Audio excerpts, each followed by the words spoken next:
You are listening to the Motherhood Unstressed podcast, and I'm your host, Liz Carlisle.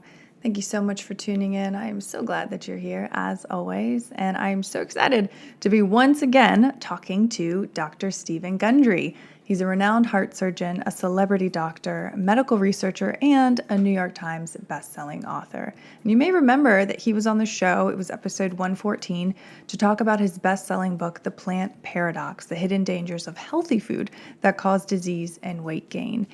He's now taking a fresh look at one of the top health issues plaguing Americans, fatigue. His new book, The Energy Paradox, offers a revolutionary plan for boosting energy and revitalizing mental and physical stamina. This is a conversation that covers a wide range of topics. We go way into the weeds as far as gut health and food and gene expression. So we get pretty nerdy, but if you're listening to the show, I know you can handle it. So I'm so excited to share his new work with you. If you like this episode, if you learned something new, please share it with a friend. Please share it on your Instagram stories. That means so much, and it gets the word out to more and more moms. Enjoy the episode. Well, hello, Dr. Gundry. Welcome back to the show. It's great to have you back. Thank you. I'm feeling very unstressed with motherhood today. Well, that's good. I'm glad to hear that. How have you been since we last spoke? Nice and busy. Still working 7 days a week. The new book just released a couple weeks ago. And finishing up the next book. So never a dull moment. God, how are you able to do that? What drives you? I mean, what keeps pushing you? I mean, you have all these accomplishments and working 7 days a week. Where does that come from? The energy paradox. Perfect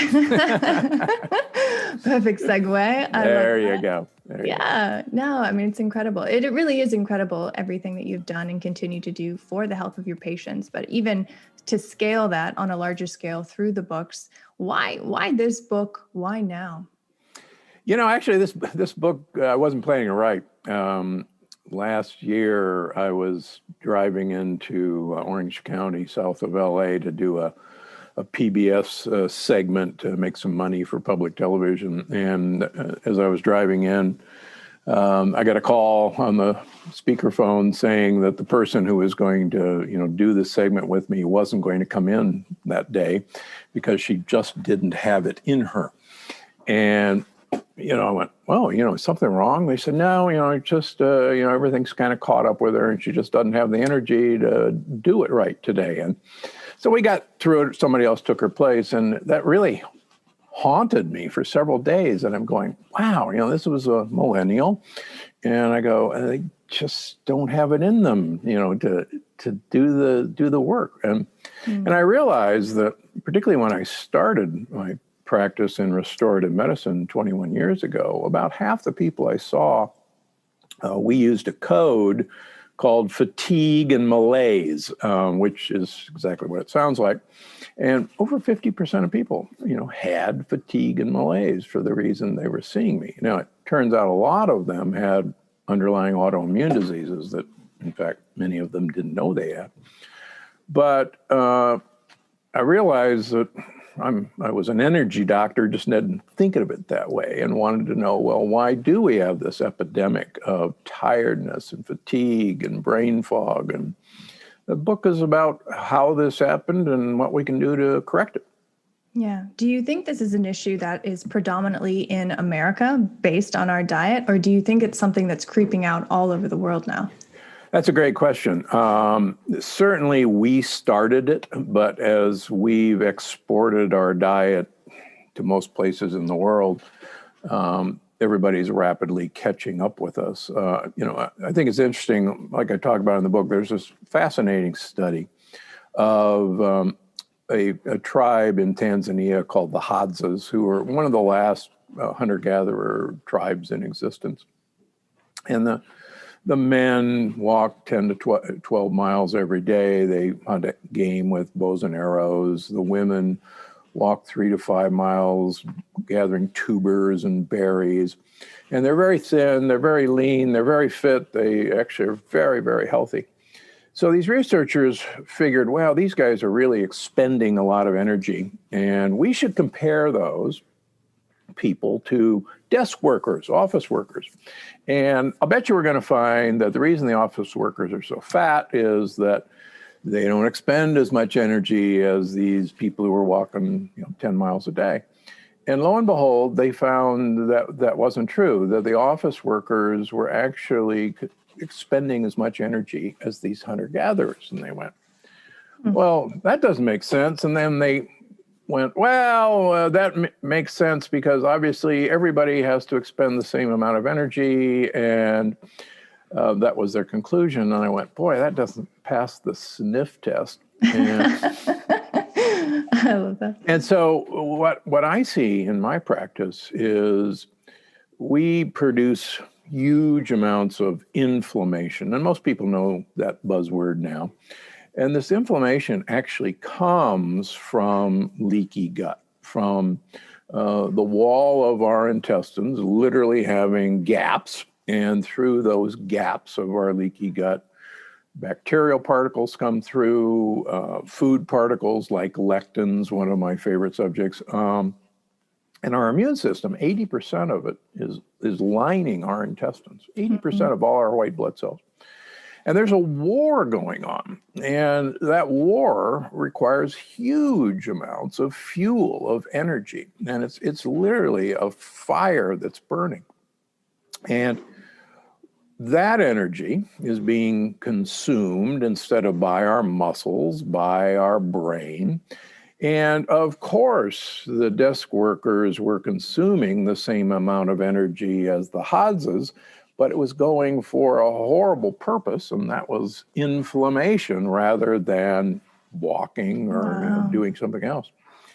And we see that when, in my patient population, like I published, when we seal a leaky gut, the markers of inflammation plummet, and lo and behold, people go, wow, this is what normal feels like. I'd forgotten. I just thought that, my busy existence, raising 2 kids, getting pre-COVID, getting them to 27 events simultaneously, I thought that's normal. And the other thing that's fascinating is, sadly, well-meaning healthcare workers, particularly with women, when women come with complaints like tiredness, like fatigue, like brain fog, they do normal tests, and the normal tests all come back normal.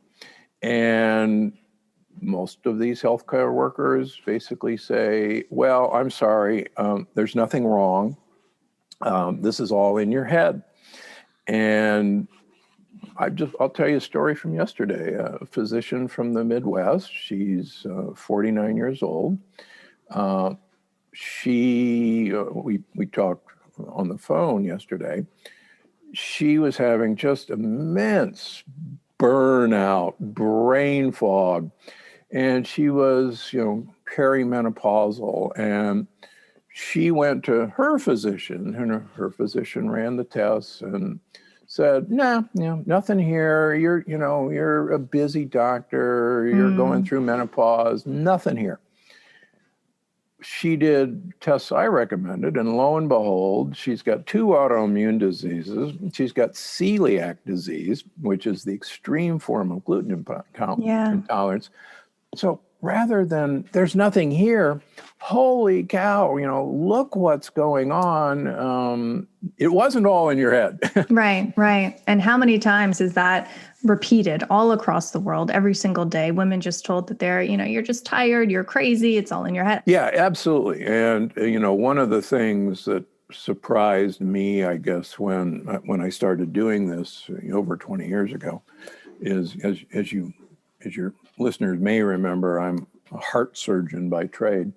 And surgeons in general become surgeons because they don't want to talk to people. They want to cut them open, and they don't want to take, hour-long histories. They just want to, get in there and do what they are.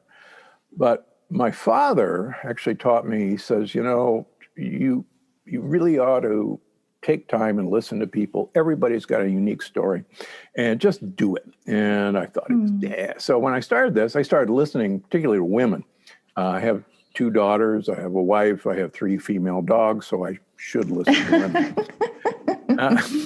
And it's amazing when, women in general will tell you what's wrong. And, I was trained, don't believe them. They're just kind of different. That's not true. That's not horrible. true at all. And when we deep dive into what they're saying, lo and behold, they're always right. Women are always right. Right, dear? No. I see what's going on here. No, okay. So to peel back the layers a little bit and to get a little more technical, for the listener, can we talk about the role of the microbiome? You kind of touched on it. For those who aren't as, educated on it, who might be tuning in, what is it? What is ATP? What is mitochondria? And why is that so important? Okay, strange as it may seem. So the microbiome is this collection of bacteria, viruses, worms, parasites that primarily live in our gut. And there's well over 100 trillion different microorganisms. At least 10,000 different ones have been identified, and each year about another 1,000 are identified. And we didn't even know about these guys until about 10 years ago. We knew bacteria lived in our gut, but that's about all we knew. Now, thanks to the Human Microbiome Project, we know that this is a teeming tropical rainforest of if you will, an organ in and of itself that controls much of what happens to us, in particular, energy production. And how that happens is, not to get too technical, but it's kind of a fun story. The little organelles in all of our cells that make energy, and that energy currency is ATP, adenosine triphosphate, for anyone who's taking notes. So these little organelles, these mitochondria, are actually ancient bacteria that were engulfed 2 billion years ago by cells, and they didn't get eaten alive, but instead the cell says, look, if you want to stick around, I'll give you what you need to eat. In exchange, why don't you make some ATP for me? That seems like a good deal. And turns out it was a very good deal, because all life forms, higher life forms, depend on that marriage of convenience. So what's really interesting, particularly for women listeners, mitochondria have their own DNA. And so they actually divide separately from cell division, and they can make more of themselves. The DNA of mitochondria is inherited from the mother. So dads don't contribute any mitochondrial DNA. We're worthless with that. So that it comes from the mother. The microbiome, all this collection of bacteria, is initially given to the baby, me, you, by the mother coming out of the birth canal. And so the bacteria are maternal, the mitochondria are maternal, and we now know that there's a sisterhood, that the bacteria in the gut communicate to their sisters, the mitochondria. And up until a few years ago, it was conjectured that there was a language, that they talked to each other, but nobody knew the language. And then the language was discovered, and it's called postbiotics. Now, most people have heard of probiotics, which is friendly bacteria. I'm eating my yogurt, it's got probiotics. I'm having my kombucha, it's got probiotics. A lot of people now have heard of prebiotics, which is the fiber that the probiotics need to eat. When you give fiber to the gut microbiome, they in turn make postbiotics. So this is a collection of gases, believe it or not, and also what are called short-chain fatty acids. And that language has been discovered. It won the Nobel Prize for medicine. And they literally tell mitochondria to either make lots of energy or to throttle back on energy production. Wow. And yeah, so what's happened to us in the West is that, number one, most of us have killed off most of our microbiome by taking antibiotics, by having antibiotics in all the food we eat, all the animals we eat, we're given antibiotics, either legally or illegally. And like I talk in the book, the greatest antibiotic against the earth is now unleashed, called glyphosate, better known as Roundup. And Roundup is an antibiotic. It was actually patented not as a weed killer, but as an antibiotic. And it kills bacteria. And nobody talks about this. So what's happened is that we've had this amazing communication system between our microbiome and our mitochondria and our brain, literally telling us to make energy, telling us whether to be happy or sad. Wow. And we've kind of wiped out that communication. This episode is sponsored by Public Goods. Public Goods is your one-stop shop for everything that you need for home and life. Now, it's completely online. You're not going to find a store out in your neighborhood, but that's kind of the beauty of it in 2021. I would rather have everything that I need delivered to my door when I need it at an amazing price. And the other cool thing about them is everything is in this minimalistic aesthetic. So it's black and white, very clean lines. Everything looks really good in your bathroom or your kitchen or your pantry. And you can feel good about the products that you're bringing into your home. Everything is heavily researched. A lot of the packaging is sustainable, is biodegradable. They do a really good job at taking a more responsible stance towards the environment and towards quality. And of course, since you're a listener of the show, they're going to hook you up with a good deal. You get $15 off your first purchase if you go to publicgoods.com/unstressed. That's publicgoods.com/unstressed, or you can use unstressed at checkout. It's no wonder we're all Right. kind of sitting around, ran out of gas. Yeah, absolutely. I mean, it's when I do have like a bowl of cereal and I almost immediately feel like depressed afterwards and tired, and I notice it. So, I mean, maybe it's because I know about this now, talking to doctors like you and just this information trickling out, that I'm more aware of it, but I absolutely notice that. And then it breaks my heart that so many other people, parents, mothers, even kids out there who don't know this and are consuming this stuff every day for almost every meal, and they're on antidepressants, or they don't know what's wrong with them, or they think that that's normal. I mean, to me, this is like a crime against humanity. Yeah, no, it really is.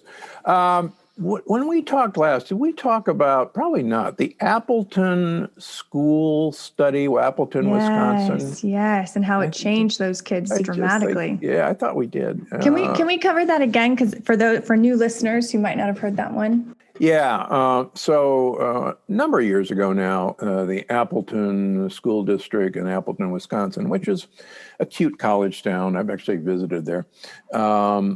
They were having a lot of issues, acting out issues, truancy issues in their junior high and middle school. And they said, there's an organic cafe here in town. And why don't we get them to do breakfast and lunch for all of these middle schoolers? And then let's bring in all the parents and let's teach them what we'd like them to do for dinner based on, this. And let's see what happens. So lo and behold, they did it. Their truancy scores, plummeted. There weren't any trips to the vice principal's office anymore, which most of us, I never went, I promise. And grades improved. Yeah. And they went, wow, this is great. So they basically go back to the cafe and say, we want to institutionalize this. What do you say? And they go, well, we love doing this, and we don't have the time. We don't have the manpower. Why don't you see if somebody else will do it? So they contracted with a national food service company, and I won't mention the name, but you actually would see them in multiple airports. And the minute they brought in this national company, everything went back to normal. Wow. Grades plummeted because they weren't using proper food, they weren't feeding the kids properly, it's amazing the power of food, particularly all the moms listening. Food has such power, and in my previous book, the Plant Paradox Family Cookbook, there's a whole chapter of, you want your kid to do better in school, here's what to take while you're pregnant, and here's what to Yes. feed your kids, once you pop them out. And the evidence is, it's like this study, the evidence is overwhelming that, you can make a better baby and you can have a smarter, more well-behaved kid. I think it's so interesting how genes, they can change based on what I feed myself. Yeah, and in fact, so our genes are really have very little to do with what's going to happen to us. A Nature article published in 2018 showed that our genetic material is only about an 8% impact on our fate. And 94% of the impact actually comes from the food we eat and our microbiome, causing epigenetic changes, in other words, causing different expressions of genes. In fact, there's a brand new paper out this past week in twin studies. And twin studies are great because the twins have the same genes. They're genetically identical. And so if there was one fat twin and one skinny twin. And they're going, gee, I wonder what the deal is. And it turns out the fat twin has what they call lazy mitochondria. The mitochondria aren't producing as much energy from the food that this twin would eat. And so literally it built up as fat because it wasn't being used as energy. Wow. But the genes were the same. So, and that gets back to this book. Yeah. We've got to tell our mitochondria what to do with the food. And part of it is this information they get from the microbiome. So how do we optimize our mitochondria, our gut biome? Can I still have my morning coffee? Like, I'm a little scared. You bet. Yeah, believe it or not, coffee is incredibly good for you. It's the stuff we put in it when we go through the drive-through and we take a perfectly wonderful cup of coffee and then it suddenly becomes a 400-calorie sugar and fat bomb that literally overwhelms our mitochondria's ability to produce energy. You live in Atlanta, I live in the LA area, and we all know what rush hour is like. And what happens in our mitochondria is literally mitochondria have to take the sugar we eat, the protein we eat, and the fat we eat, and produce energy. And it is a freeway. And mitochondria are really good at handling one thing at a time, like sugar or protein or fat. But what's happened in our diet is we have tons of simple sugars, simple amino acids, and simple fats, all converging instantaneously into this mitochondrial freeway system. And everything grinds to a halt. And so the mitochondria just can't handle this onslaught. And, 60, 80% of most of the food we eat is now ultra processed. Yeah. It's been broken down into simple sugars, simple amino acids, and simple fats. And we just, boom, hit this energy freeway and everything just comes to a standstill. So have your cup of coffee, but please don't put a bunch of junk in it. Oh, I don't. I always get made fun of because I always drink it black, but to me, it tastes better. Yeah. Well, my parents always drank their coffee black, and I just, and now I drink my coffee black after I learned the huge benefits of black coffee. And there's actually some very cool studies of the effect of black coffee on even longevity. Yeah. I read somewhere that it's like, for most people, it's the biggest source of antioxidants that they get in a day. They're not eating blueberries and apples and things like that. Their coffee is saving them from death. So let's dispel a myth right now. There are no antioxidants in coffee. Oh, no. There Oh, are, wow. there are polyphenols in coffee, Oh, and okay. polyphenols, believe it or not, act in a totally different manner than antioxidants. In fact, there have actually been study after study after study that uh, antioxidants do not in any way affect the antioxidant capacity of mitochondria. Sorry. Interesting. Oh my gosh, I'm going to have to deep dive into this. So, for the mother listening, she is fatigued. She is burnt out. She doesn't have the Yep. energy that she had maybe when she was a teenager. How do you know it's an issue related to the gut health, or is it just that she is really tired? I mean, how do you know as a person listening that this is the real issue?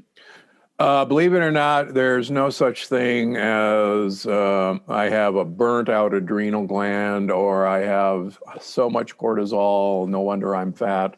Mm-hmm. We measure adrenal hormones in all of our patients. We measure AM cortisols in all of our patients. And maybe out of 10,000 patients that I follow, I have 5 people who actually have adrenal fatigue. Wow. And same way with high cortisol levels. This is an internet myth. And your adrenals do not burn out, I can assure you. What happens is that our cells don't listen to adrenal hormones anymore. A Oh. lot of people have heard of insulin resistance or pre-diabetes, and we talk about a lot of this in the book. We now know there's adrenal resistance. We make plenty of adrenal hormones, but our cells don't listen to it properly. And it turns out that glyphosate Roundup is one of the culprits that's producing this problem. And moms need to know that glyphosate is in almost everything they're eating and they're feeding their kids. There's not a cereal that doesn't have glyphosate in it. Even organic oatmeal has glyphosate. Oh, don't say that. All of our breads have glyphosate. Most American wines have glyphosate. Almost all the animals we eat have glyphosate. So if they're looking for the non-GMO label, I got news for you. Roundup is now sprayed on almost all conventional crops prior to harvesting, whether it's oats, whether it's corn, whether it's wheat, whether it's rye, whether it's canola, whether it's soybeans. It's been sprayed with Roundup to kill it so it dries up so it's easier to harvest. And it has nothing to do with weed killing. Wow, that's incredible. Yeah. So let's turn it a little more positive. You know, we've named the problem. We've discussed the science behind it. What can we do as women, as parents, to make our children, make ourselves healthier, to have the most energy that we all desire in our lives? Well, one of the first things we need to realize is that breakfast is not the most important meal of the day. Amen. And you do not, believe it or not, have to send your child off to school with a hearty breakfast. In fact, looking at Hadzas and other primitive tribes, they do not have breakfast. Break fast means exactly that. You break your overnight fast.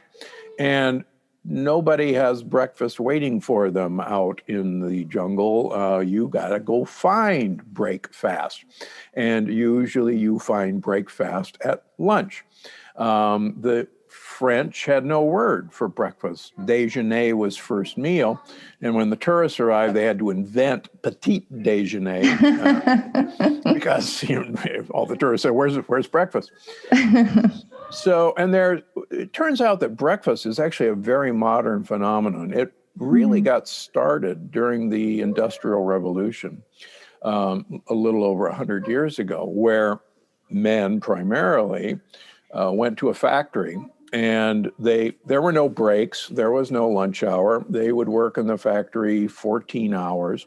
And so they had breakfast literally before they went to the factory, and then they would have a meal, when they got home. In fact, I think today started Ramadan, where during Ramadan, the 30 days of Ramadan, you eat breakfast before dawn, and then you don't eat or drink until after dusk. For 30 days. And I talk about this in the energy paradox. And believe it or not, That's an incredibly healthy way of eating. It actually resets your genes. It turns on anti-cancer genes, and it actually promotes lifespan. So the point of all this is try to push breakfast farther and farther out during the morning. And that's really hard to do, except in the book, we hold your hand and 1 hour at a time, we extend the beginning of break fast until after 6 weeks, it's pretty doggone easy to start your first meal of the day at about noon. Yeah. And then finish up at 6 or 7 o'clock at night. So the evidence of compressing the eating windows, sometimes called intermittent fasting, I call it time-controlled eating. The compression of that eating window, number one, gives you more energy, and it actually makes you lose weight. So why not? It's a win-win. And there's beautiful human studies looking at this where everybody had to eat the exact same amount of calories, but one group ate their calories during a 12-hour window, which is like 8 to 8. The other group ate in a 7-hour window, and the group that ate in the 7-hour window, these were athletes, lost weight. They turned on all these longevity genes. Wow. The 12-hour eaters, no benefit. Yeah. I mean, I've definitely noticed in my own life starting to eat, 11:30, 12 o'clock. I'm perfectly fine in the morning. Of course, I have my coffee, but I don't ever think about losing weight. I don't think about, these 5 I'm pounds. on a diet. Yeah. Right. I never do. And I feel like my whole family is the opposite. And so I have to share this with them and definitely share the book.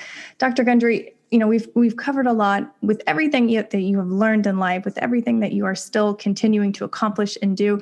What do you want your legacy to be? What do you want to leave with the world?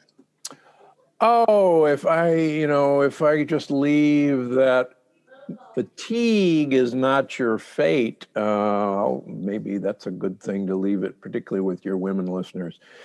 These feelings that, your listeners have, they are a sign that it's time to look under the hood. And if you can't find a healthcare provider that won't take you seriously, keep looking. They're out there, demand it, and just remember, it's your body, not the doc or the nurse practitioner's body, and you gotta demand that somebody listens.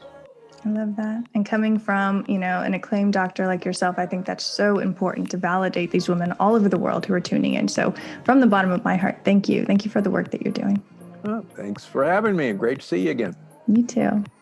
Hey guys, I am so excited to share that my new book, Motherhood Unstressed, is now available worldwide on Amazon Kindle and my website. And this was a book that I designed for every busy mama out there. It's filled with original quotes, poetry, guided meditations, and journaling opportunities, all as a way to bring you back to who you really are. When you become a mother, life changes in innumerable ways.